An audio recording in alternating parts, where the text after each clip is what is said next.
Special D.Ed counselling కి సంబంధించిన NBR website లో మనకు అప్డేట్ చేశారండి. ఒక 4 ఇంపార్టెంట్ పాయింట్స్ ఈ వీడియోలో డిస్కస్ చేయడం జరుగుతుంది. సో ఫస్ట్ పాయింట్ వచ్చేసి మనకు వెబ్సైట్ లో ఆన్లైన్ అడ్మిషన్ 2025 సంబంధించింది ఇచ్చారు. సో దాని కిందనే మీకు లింక్ ఇచ్చారు, candidates click to check institute as per choice second round. So second round కి సంబంధించిన కౌన్సిలింగ్ షెడ్యూల్ మనకు రిలీజ్ చేశారు, ఇంకా అప్డేట్ చేయలేరు. వాళ్ళు ఏ రోజు అయితే ఇస్తారో ఆ రోజు మీరైతే కాలేజ్కి వెళ్ళి సర్టిఫికేట్ వెరిఫికేషన్కి వెళ్ళాలి. సో ఇక్కడ candidates click to check institute as per choice లో మీరు అప్లై చేసేటప్పుడు, అప్లికేషన్ చేసేటప్పుడు ఎన్ని కాలేజ్ అయితే ఇచ్చారో ఫస్ట్ కాలేజ్ తప్ప మిగతా కాలేజ్ అన్నిటికీ మీరైతే కౌన్సిలింగ్కి వెళ్ళొచ్చు. సో 90% ఆఫ్ సీట్స్ అయితే మనకు అన్ని కాలేజ్లో ఫిల్ అయిపోయాయండి. సో మీరైతే ఆ కాలేజ్ లిస్ట్ రాగానే అక్కడ మీకు ఫోన్ నెంబర్స్ ఉంటాయి ఆ టీచర్స్ వాళ్ళవి. సో వాళ్ళకైతే కాలేజ్ మేనేజ్మెంట్కి కాల్ చేయండి. సో సీట్స్ ఉన్నాయి లేవా అని ఎంక్వైరీ చేయండి. సో 90% ఆఫ్ ద మేనేజ్మెంట్ వాళ్ళైతే మీకు సీట్స్ అయిపోయినాయని చెప్తారు. సో మీరు వాటిని ఏం నమ్మకండి. సో మీరు డైరెక్ట్ కాలేజ్కి విజిట్ చేయండి. విజిట్ చేసి మీకు సర్టిఫికేట్ వెరిఫికేషన్ అయిపోయిన తర్వాత సపోజ్ మీ కేటగిరీలో సీట్స్ ఉంటే మీరే టాప్ ఉంటే మీ ఇంటర్మీడియట్ మార్క్స్ ఎక్కువ ఉంటే మీకైతే సీట్ రావడానికి ఛాన్స్ ఉంటుంది. సో మోస్ట్లీ మీరైతే కాలేజ్కి వెళ్ళడానికి ట్రై చేయండి. ఈ రోజు ఆ రేపటి వరకు మనకు వెబ్సైట్లోనే అప్డేట్ చేస్తారు. కౌన్సిలింగ్ ఫేజ్ 2కి సంబంధించింది.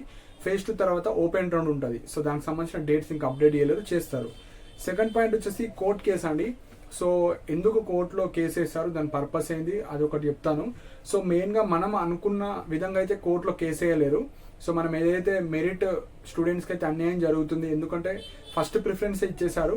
సపోజ్ ఫస్ట్ ప్రిఫరెన్స్లో రాకపోతే సెకండ్ ప్రిఫరెన్స్లో ఎవరికైతే హైయెస్ట్ మార్క్స్ ఉంటాయో వాళ్ళకి ఇవ్వాలి. కాకపోతే ఆ విధంగా లేదు ఇప్పుడు కౌన్సిలింగ్. ఫస్ట్ వెబ్ ఆప్షన్ ఏది పెడతారో అది ఫస్ట్ వెబ్ ఆప్షన్ ఎంతమంది అయితే పెట్టుకుంటారో వాళ్ళందరూ ఆ కాలేజ్కి వెళ్తారు. సపోజ్ అక్కడ హెవీ కాంపిటీషన్ ఉంటే వాళ్ళకి సీట్ రాదు. అదే సపోజ్ మన హెడ్సెట్ కావచ్చు, మన తెలంగాణనే కాదు ఆల్ ఓవర్ ఇండియా ఎట్లయితే మన కౌన్సిలింగ్స్ ఉంటాయో ఆ విధంగా పెడితే మెరిట్ స్టూడెంట్స్కి సీట్ ఎక్కడనో ఒక దగ్గర వస్తుంది. కాకపోతే ఫస్ట్ చాయిస్ మీనే ఇచ్చేస్తారు కాబట్టి తక్కువ మార్క్స్ ఉన్న ఏదో ఒక నార్మల్ కాలేజ్ ఉంది, అందులో ఎవరు కూడా హైయెస్ట్ మార్క్స్ లేరు. సో వాళ్ళకి ఇక్కడ ఈజీగా రావడానికి ఛాన్స్ ఉంటుంది.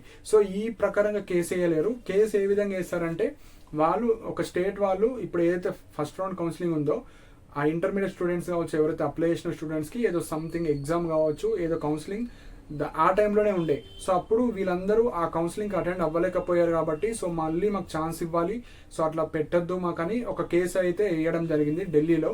సో ఆ హైకోర్టులో వేసిన తర్వాత వాళ్ళైతే ఇష్యూ కావచ్చు, సో వాటి గురించి కావచ్చు ఏం మనకి ఎక్కడ కూడా వెబ్సైట్లో కానీ ఇన్ఫర్మేషన్ కానీ ఎక్కడ ఇవ్వలేరు. జస్ట్ అది నార్మల్గా మీరు ఎన్బిఆర్ వాళ్ళకు మీరు ఎలా అయితే కండక్ట్ చేస్తున్నారో యాజ్ ఇట్ ఈస్ అయితే కండక్ట్ చేయండి, తొందరగా కంప్లీట్ చేయడానికి ట్రై చేయండి అని ఇచ్చారు. సో ఎవరైతే కేసు వేసారో సో వాళ్ళకి మళ్ళీ సెకండ్ ఫేజ్లో మీరైతే మీ కాలేజ్కి వెళ్ళండి. సో వెళ్ళిన తర్వాత యాజ్ పర్ నామ్స్ ప్రకారంగా ర్యాంక్ కేటగిరీ పరంగా మీకైతే సెలెక్షన్ చేయడం జరుగుతుందని ఇచ్చారు. సో కోర్ట్ కేసు గురించి కావచ్చు, అక్కడ ఏం జరిగింది, ఏం తీర్పిచ్చారు, గైడ్ లైన్స్ ఏంది, వీటి గురించి అయితే ఏం ఇన్ఫర్మేషన్ ఇవ్వలేరండి. సో ఆ వెబ్సైట్లో ఏ ఇన్ఫర్మేషన్ ఉందో మనకు అందరికీ అంతే తెలుసు. సో ఇప్పుడు రివైజ్డ్ షెడ్యూల్ వచ్చేసి మనకు ఈ రోజు రేపటి వరకు మనకు వెబ్సైట్లో అప్డేట్ చేస్తారు.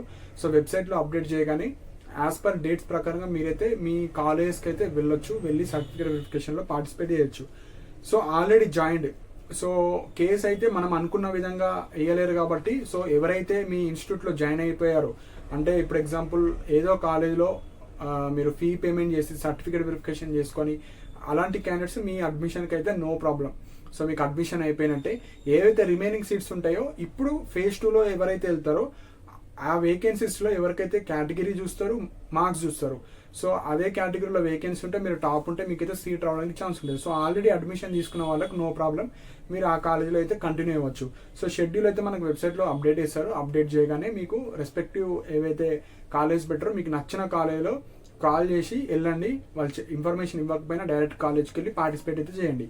సో ఇవి ఇంపార్టెంట్ పాయింట్స్ అండి. మన అప్డేట్ వస్తే ఇంకొక వీడియో చేయడం జరుగుతుంది. మీకు ఏమైనా డౌట్స్ ఉంటే కింద కమెంట్ సెక్షన్లో మెన్షన్ చేయండి. అండ్ ఇలాంటి అప్డేట్స్ కోసం మన ఛానల్ని సబ్స్క్రైబ్ చేసుకోండి. And thank you for watching my video.